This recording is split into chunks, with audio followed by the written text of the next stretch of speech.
When it comes to the Chinese involvement in the Russian-Ukrainian war, these three major questions come to mind. Will China lend military support to Russia?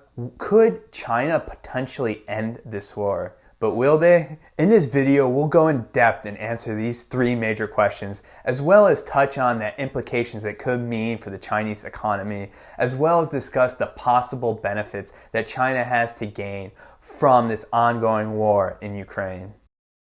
To date, China's been walking a thin line, doing a delicate dance as best they can to stay neutral, to keep business as usual with Russia and the West. The CCP has yet to come out to denounce the Russian invasion of Ukraine. However, they haven't pledged their support for it either. But as this conflict drags on, it will be harder and harder for China to maintain their neutrality. And just recently, according to US officials, Russia has reached out to China requesting military support. And that leads to the question, will China lend military support to Russia? I personally believe that it's highly unlikely that we see China lending military support, especially where the conflict is right now. The US officials have come out and said, well, they've warned China if they lend military support that China will face serious sanctions. The first reason I think it's unlikely to see China get involved militarily speaking in this conflict is because of their dependence on the West. The United States and the European Union are China's two largest trading partners. And when you count up all the nations that are sanctioning Russia right now, those nations account for roughly 50% of Chinese exports. All of a sudden, if China was to face some of these same sanctions that Russia is facing, that would absolutely cripple the Chinese economy. The second reason I believe that it's unlikely is because of the current state of the Chinese economy. Over the past year, the Chinese GDP growth rate is around 2%. That's down quite a bit because over the past decade, China had been averaging anywhere between 7 to 10% growth per year. Not only has growth slowed considerably, but the Chinese housing market is also quite possibly on the verge of collapse. And China is also still very strict when it comes to COVID-19. Shanghai just went into a 9-day lockdown. All these lockdowns in China is really hurting the economic growth. In order to combat this slow growth, the Chinese central bank is cutting rates, lowering reserve requirements, and running expansionary monetary policy in order to help bolster the economy. And on top of that, there's been a lot of volatility in Chinese stocks due to a flight of global capital. Investors are concerned with the uncertainty in China, and considering the Chinese government's strong influence on these companies' fates and stock prices can hinge just on a policy change by the CCP. Some of these companies' stocks had just absolutely been sinking,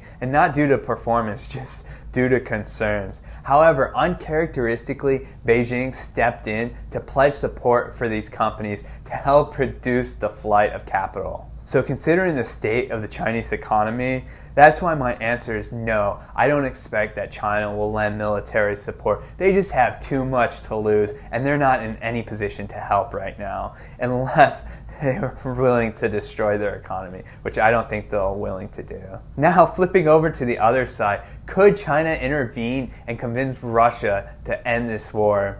Of the 10 largest economies in the world, only 3 have yet to sanction Russia, and of course one being China. Russia is looking towards China as a major economic ally to help weather these sanctions. I mean, these sanctions will really wear down the Russian economy over the long term, but China can provide some relief to Russia. However, if China was to step in and join the West, that could potentially be the knockout blow to end this war. However, Putin does seem hell-bent on his special military operation in Ukraine. But considering how much that Russia is going to be relying on China, it's possible that Xi Jinping is the one person that could pressure Putin into ending these atrocities in Ukraine. So now realizing that China has the potential to end the war, the better question is, will they? And I expect not. The first reason why is Russia is of huge strategic importance to China. Also, Xi Jinping and Vladimir Putin are buddy-buddy. Just in February, they announced that their partnership has no limits. Putin even delayed his invasion of Ukraine until the Olympics, which were hosted in Beijing, concluded. And when looking at the relations between these two countries, they share quite a lot. One, they share a long border. Second, they both have authoritarian leaders that have an anti-West mindset. And also, these two economies are highly compatible. Russia, which is rich in natural resources like energy and gas, and China, which is a major producer. Another factor to consider is what China actually gains from this ongoing war in Ukraine. First, it plays as a major distraction from a deteriorating relationship between Beijing and Washington.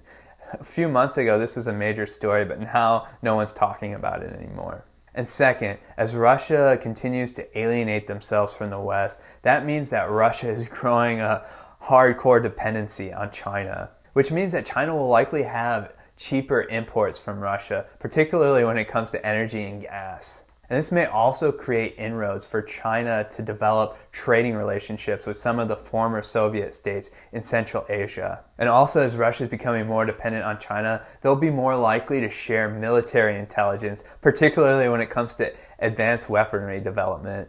We've even seen a previous example of this.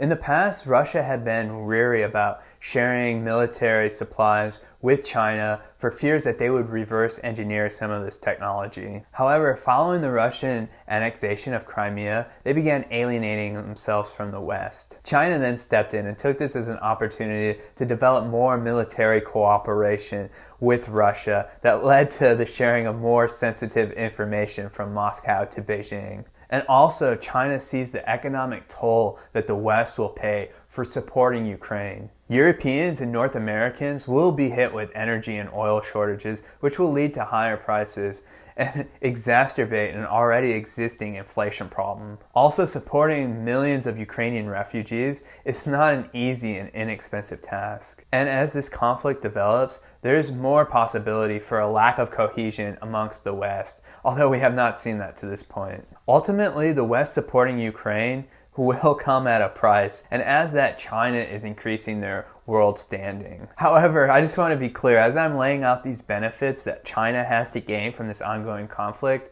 I don't necessarily believe or want to believe that China does want this war to continue just because they stand to gain from it. I'm just pointing out the repercussions of how this could play out in China's favor. However, when it comes down to it at the end, I believe that China will continue their stance that they've had to date to stay neutral. They'll toe that fine line, doing that delicate dance to try and maintain their relations with the West and with Russia for as long as it's possible.